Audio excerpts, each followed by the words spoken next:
Hello everyone, it is Deafening Silence coming with another ASMR video for you and another one in the video game collection. We are rounding off my collection of Xbox games. I did the original Xbox games and A through H in my collection in the previous video. This one we're doing L through W, or Z, or whatever technically, but before we jump into that, I'm just going to quickly show, because I talked about in my last video, what little physical PC games I have left, because it's not much. But we got Spore, love it. At least stages 1 through 3. After that, it gets kind of meh. But the creature creation part of it is very addicting and time-consuming.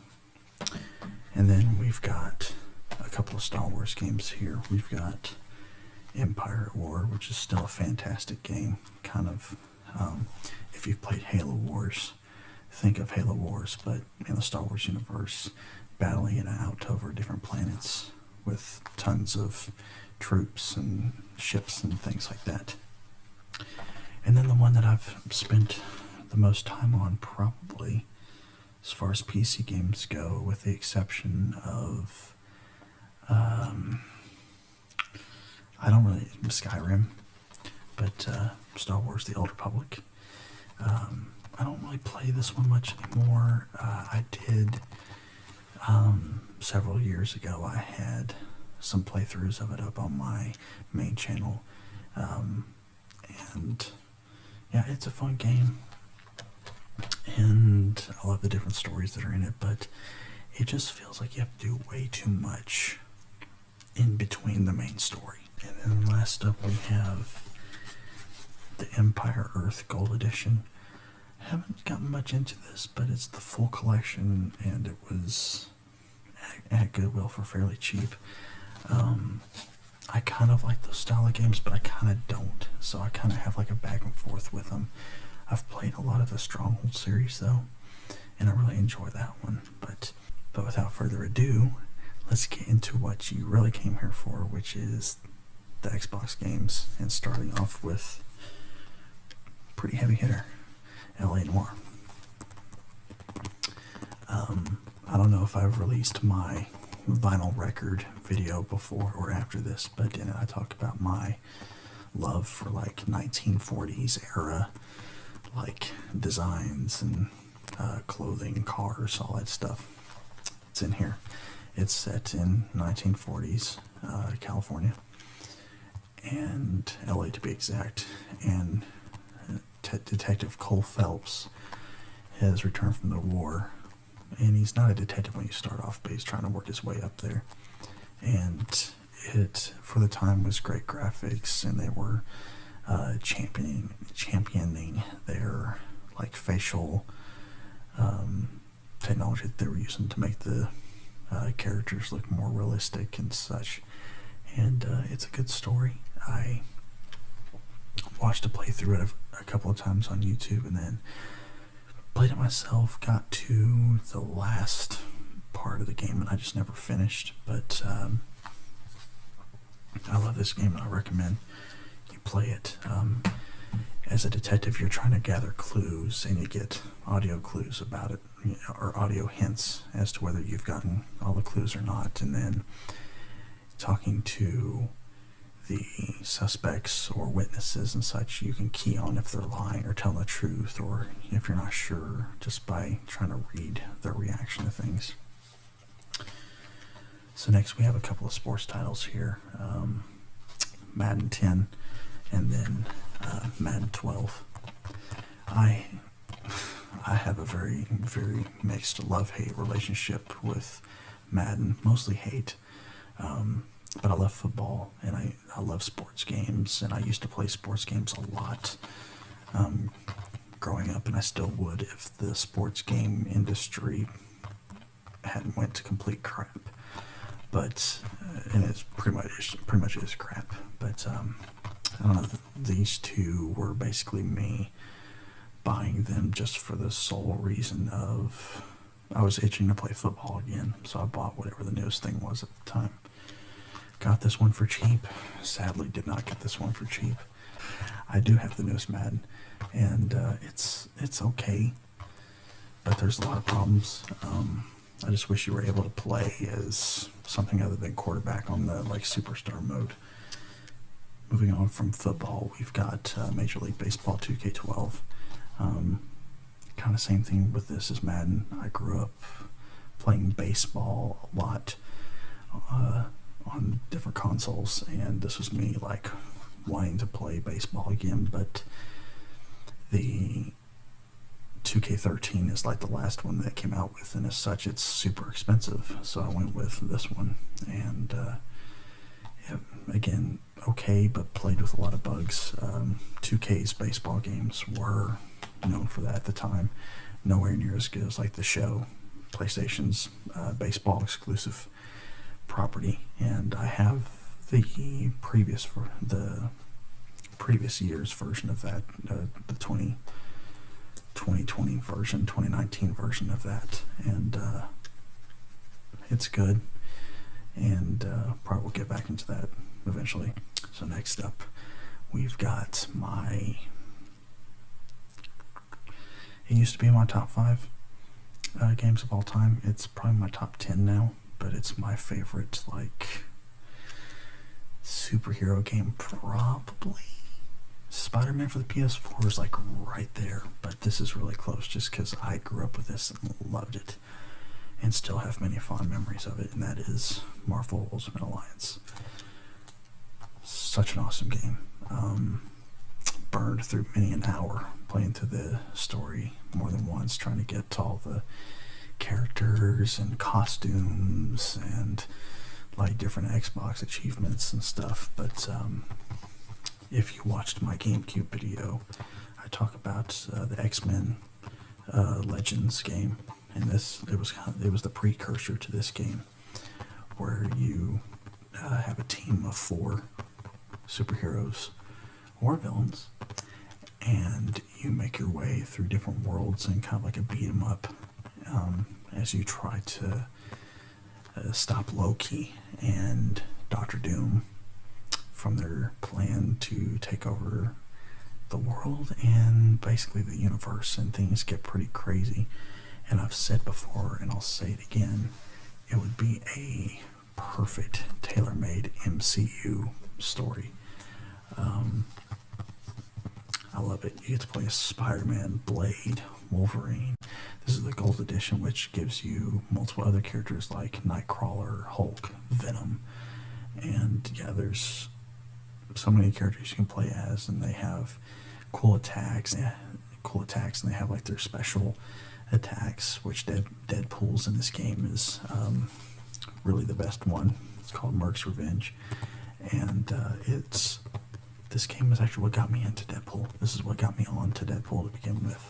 So really enjoyed this one. The second one, of course I have it, Marvel Ultimate Alliance 2. This follows the Civil War. Basically, it makes some adjustments to the Civil War story that's in the comic books, but basically that's what it is. You go to different places and such, and the villains and heroes are torn apart on different sides of the whole issue of should heroes unmask and whatnot. And it's good, but not as good as the first game. The story's a little bit lackluster compared, and there's certain characters that you should be able to play as in this game because they have key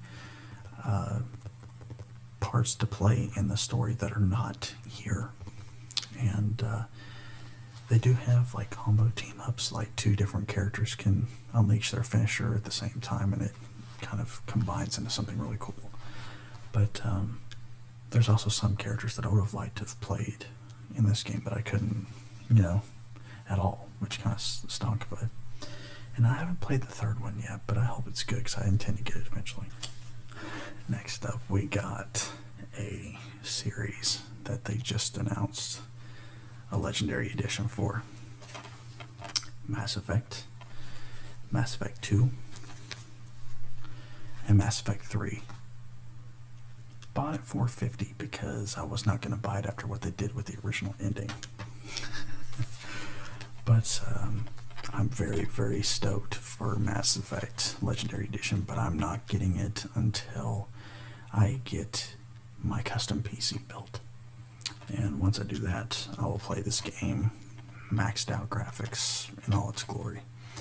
But Mass Effect it's a very cool story.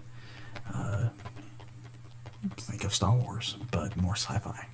Star Wars is kind of like, you know how Taco Bell is to Mexican food, Star Wars is to sci-fi. This is more into the sci-fi things. And the playing as Commander Shepard is really cool because they did something that a lot of RPGs don't. They give you multiple different answers that you can choose from in response to certain things that are going on, or dialogue. What typically RPGs and story-driven games don't do is they don't give the voice actor any kind of acting. You are just kind of like this mute character, and your answers everyone just kind of reacts to, and it's kind of implied that you said it. Here, your character actually speaks what you want him to say. And I liked that the Old Republic did that too with their characters, especially the Sith, because you needed to respond as a Sith mainly to stuff. But I love the different races in this game, like the Turians and the Krogan. And I think like a lot of people, I liked the second game more than the first. It has been so long since I played these games. A lot of the story has grown faint in my mind, and I need to play them again. But of course, this introduces Miranda Lawson, and of course Thane, who's really awesome. He's cool too. And then Samara, I like her a lot. Everyone seems to like the other one. I've not actually played Mass Effect 3. I hadn't had a chance to get it yet, and I watched a full playthrough of it on YouTube from Center Strain, and when it got to the ending, the original ending, I mean, that was a Game of Thrones level of, like, fan base ire. I mean, you invest so many hours into this story and this character, and wait for the third game to come out, and finally finish the story, and you get 3 crappy options. And, you know, they finally came up with a revised ending, but it was just, the damage was done, sadly. And they came up with the fix for this, and I bought this years later with the intention of playing it and seeing how the story ends. Never got to it. But when the Legendary Edition comes out, I plan to get myself and my wife together and with a custom PC, and we're going to both play that game, and it's going to be awesome. Metal Gear Solid HD Collection. The HD Collection contains Peace Walker, Metal Gear Solid 3 Snake Eater, which is a really good one, and then Metal Gear Solid 2 Sons of Liberty. And I bought this with the intention of really getting into the Metal Gear Solid universe. I've seen a full playthrough of Metal Gear Solid 4, and I wasn't able to play it yet because I didn't have the console for it. And I love Metal Gear Solid 4. 5's pretty good. And I've seen playthroughs of Snake Eater, and I like it. It's yet another one of those games I just never had the time to invest into. But this game put a lot of time into, and it's my favorite racing game. Midnight Club Los Angeles, the complete edition. Yeah, I love this game. It's probably the racing game with the most amount of story. And just a lot of cool cars, cool motorcycles, and a lot of cool customization. Raced a little bit online with this. Wanted to see how good it was, but the connection kept crashing. Never could really get anywhere.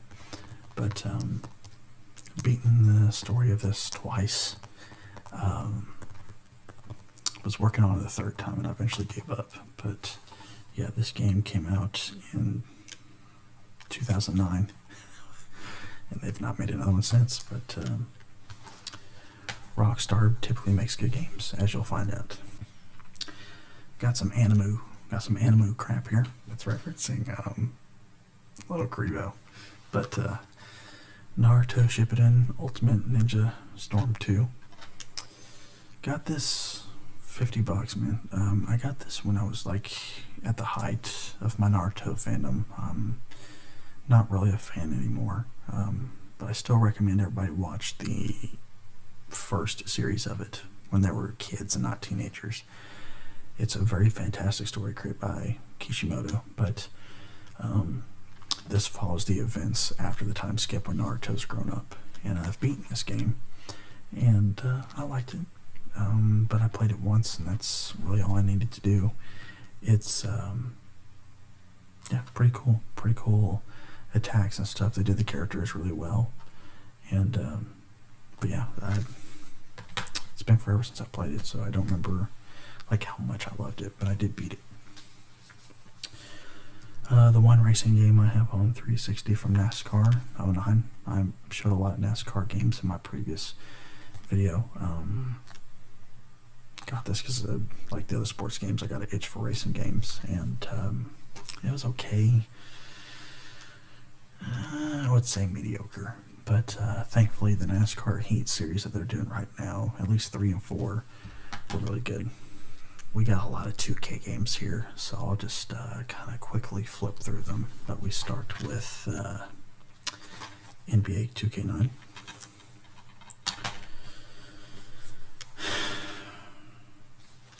NBA 2K10. Rest in peace, Kobe. It's been a year ago now. That's crazy. What a lot of people consider to maybe be the best NBA 2K. 2K11. Love this one a lot. NBA 2K13.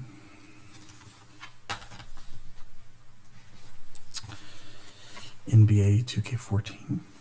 Then lastly we have 2K16, which was probably my favorite to play before NBA or 2K became total pricks and made it to where you absolutely cannot play the single player anymore on here.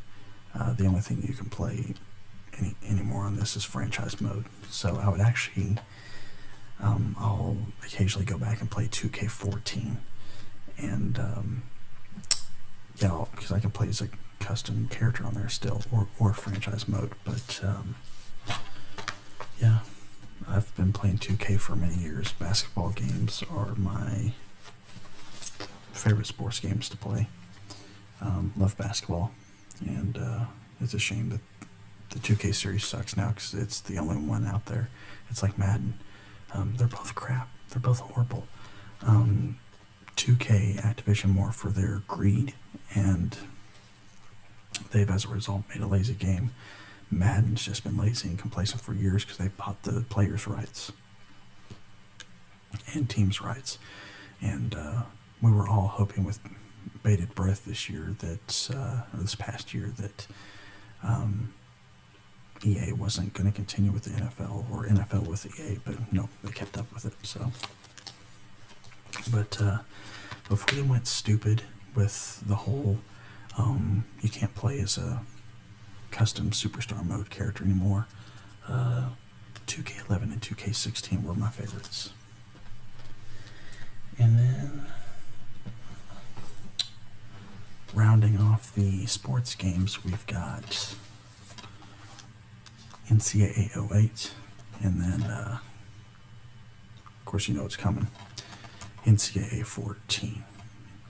This thing is expensive because it's the last one, much like Major League Baseball. Until now, we just got announced that college football is coming back to video games, and I'm excited. I'm hoping it's going to be good because this was a very strong swan song of a game. Very fun. I still go back and play this. I still go back and invest tons of hours into this. Doing a dynasty mode, taking a 1-star school and taking it up to a level 6 powerhouse school. Shoot, I hardly even played as like the single player star mode.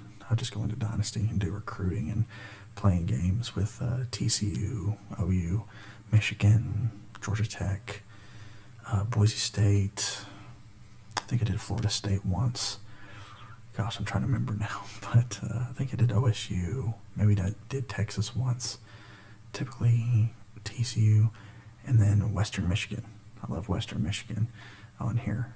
They're the only ones on here with like the NFL style unis. But yeah, so much fun to play. It's one of my favorite games. Don't know about top 10, but it's definitely up there. And then we have Need for Speed Carbon. This is the last Need for Speed game, at least in chronological order, that I've bought. Most recent was a repurchase of Need for Speed Hot Pursuit 2 for the GameCube, but I struggle to remember anything about this game really anymore. But I don't know, the Need for Speed franchise has been up and down. I've heard good things about it from a friend, but I'm just not really into racing games anymore. Not so much. I don't know. In recent years, I've become much more, really the last several years, I've become much more into story-driven games. Skyrim, Red Dead, Cyberpunk.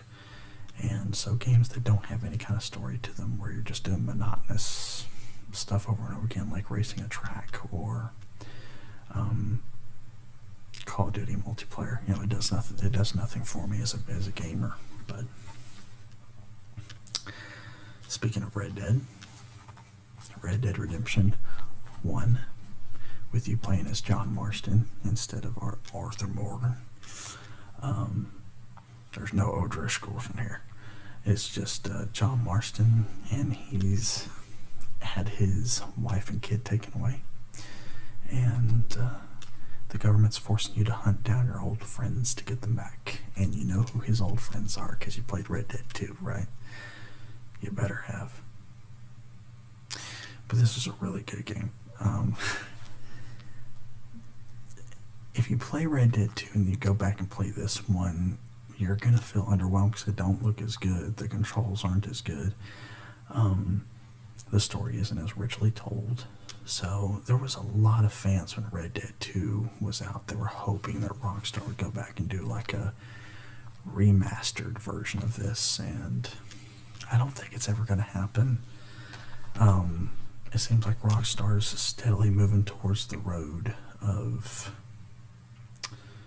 like Bethesda did with Elder Scrolls Online, like Madden has done with their series, and Activision and such.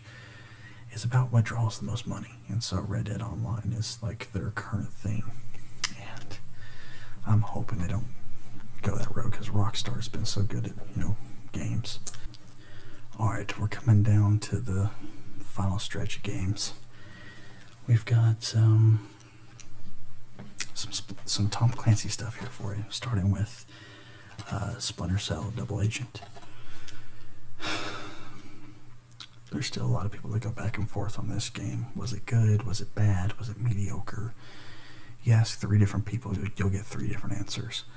I guess they felt after 3 Splinter Cell games it was getting kind of long in the tooth with the traditional stealth format, so they went with this game, which has an interesting concept.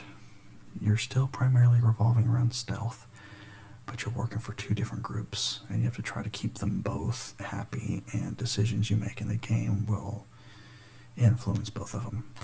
And spoilers, but it angered a lot of people that for a game that was supposed to be about choices you make, the game still made you kill Lambert, which is his boss that was there for the other games. A lot of people liked Lambert, and so the story takes a turn down the road, they get into less and less stealth and more action, while still involving some stealth, such as like with Splinter Cell Conviction. And then the next one is Blacklist, which I don't have, but I've watched a playthrough of it, and it makes Sam Fisher, you know, it's tough because while they do abandon the traditional stealth format that they took, I mean, Chaos Theory is my favorite one of the group, so, but at the same time, Sam Fisher looks so cool. Like, he becomes like this Rambo-style bad A that's just going around taking everybody out, and he's determined to get what semblance of his old life he has left in his daughter. And the twists and turns and such. I played through this one, and it was a fun game. It was a fun game. So I'm not like some of the Splinter Cell, maybe purists that were like, oh, they ruined it by not staying with stealth. I liked them. I liked them a lot. So, that being said, I do hope that Ubisoft will eventually go revamp the Splinter Cell franchise. Hopefully they'll start it up again, and they will go back to more of a traditional stealth game, because stealth games are fun. I love to play a stealth in Cyberpunk or Skyrim still, you know, so I'm hoping they do that. But the last one from the Splinter Cell group, Tom Clancy's group, is Ghost Recon Advanced Warfighter 2. It's fun. It's good. The first one was a Game of the Year. So, I've not really did I play the first one? I'm trying to remember. I don't know. This one was super fun, though. I liked it. I liked it a lot. And I think it's worth it to go back and still play it. So, I've mentioned Skyrim a couple times. Played it first on this. Such a good game. Such a good game. But it's got long in the tooth. We're ready for Elder Scrolls 6. Bethesda. We're ready. Okay, just go ahead and start working on it now. Okay. Todd Howard, looking at you. Hod Howard. How many thousands of hours have been put in this? More specific, the PC version, but I put about 800 hours or so into this one, the Xbox version. I had this one first,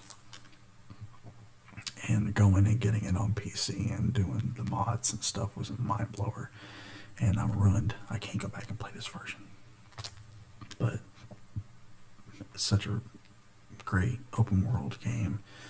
Lots of cool stories to partake in, lots of different cool armors and weapons, and the customization for your characters, especially if you add mods. It's such a rich game. This is a classic, bugs and all. Spider-Man 3. Not as good as Spider-Man 2. I've never went back and repurchased Spider-Man 2, but love it. Black Cat was teenage me liked her a lot. Spider-Man 3, though, was just kind of dreary. It reflected the lacklusterness of the movies. This game was still awesome in the sense that you're able to web swing around open world New York. I mean, that's never going to get old. That's never going to get old. And it's such a beautiful thing to do in Spider-Man PS4 or the Miles Morales Spider-Man game. But yeah, this follows the events of the movie mostly. It takes some liberties with it, like Spider-Man 2 did, but open world game. And yeah, the second one was funner for sure. So have a couple of Star Wars games here. Force Unleashed 1, Force Unleashed 2. Force Unleashed 1 is better, but Force Unleashed 2 has a couple of really cool levels and scenes in it, but yeah, Star Killer was such a cool story, and you talk about goosebump moments in video games where the storytelling really grips you, and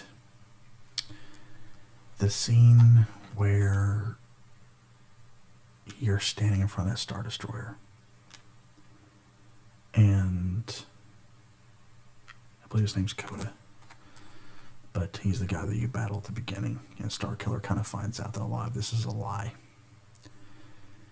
But he's, later on in the story, he's staring the Star Destroyer down in the face, and the dude tells Star Killer, he's like, pull that thing down with the Force.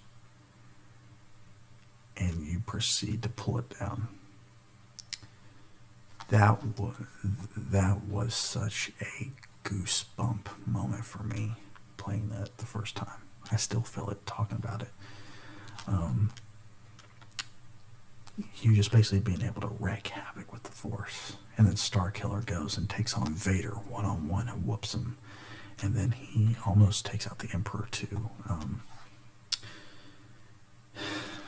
And it's been said out there that George Lucas signed off on it being canon, which I tend to believe, because there's a lot of extended universe stuff that they would take to him and see what he thought about and what he thought about the story and if it would fit within his canon or not. And I believe he signed off on that, which Star Killer in this story is kind of what allows the rebellion to form. But of course, Disney's Star Wars kind of undoes all of that. Literally, it does. But yeah, Force Unleashed 2 had a couple of really cool scenes in it, and you will dual lightsabers in this one, which is pretty cool. And then Star Killer gets to meet Yoda and tries to find out his true identity in this game. And still waiting on Force Unleashed 3. Probably never going to happen, though.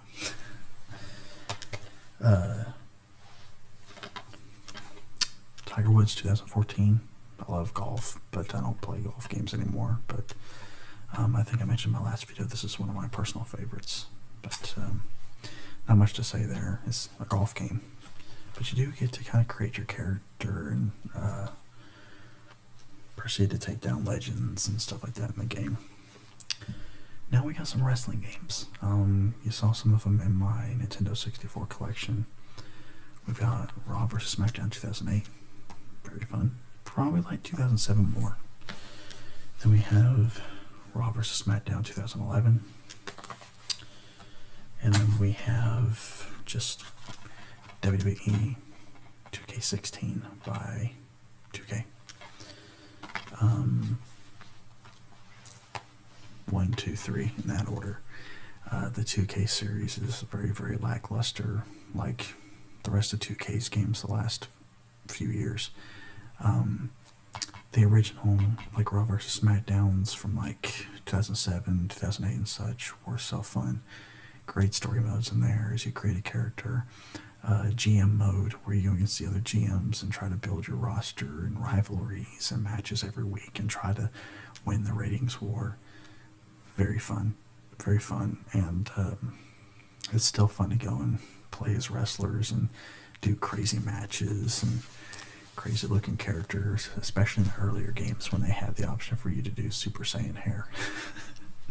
So, I don't play wrestling games anymore either, but if they got good again, I'd be up for it. So, but anyway, that is going to do it for the Xbox collection.